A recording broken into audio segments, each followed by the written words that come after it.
তো আমার কথায় রাগ করেন না ভাই, রাগ করার চাইতে নিজেকে পরিবর্তন করেন, এটাই সবচাইতে ভালো হবে। আসসালামু আলাইকুম, কেমন আছেন আপনারা সবাই?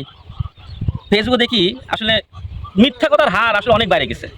মিথ্যা বলতে বলতে আসলে মানুষের একটা অভ্যস্ত হয়ে গেছে। আপনার বরকত আসবে কোথা থেকে? আপনি তো বরকত আসবে না। কি বলে ভাই, পাশে থাকলে পাশে পাবেন, ভাই ফেসবুকে কমেন্ট করেন আমার 90,000 পরিবার আপনাদের কাছে চলে যাবে। ভাই এত মিথ্যা কথা বলে আপনার ইনকাম করা লাগবে কেন? এটা মিথ্যা কথা বলেন কেন? আপনার সঠিক কথা কন, সঠিকভাবে মানুষদেরকে নিউজ দেন, তাহলে আপনি কি বলেন উল্টাপাল্টা নিউজ বলেন। কি আপনাদের কি ব্যক্তিত্ব? এইসব ব্যক্তিত্ব ভাই, এইসব করে টাকা ইনকাম করা যাবে না। এসব চিটারে ব্যাপারে করে টাকা পয়সা ইনকাম করার দরকার নাই ভাই। এটা বাদ দিয়ে মাটি কোবানো, যে ভিডিওতে দেখেন না যে মাটি কোবাচ্ছেন, রিক্সা চালাচ্ছেন, ওইগুলাই করেন। মিথ্যা কথা বলে কোনো কন্টেন্ট তৈরি করেন না।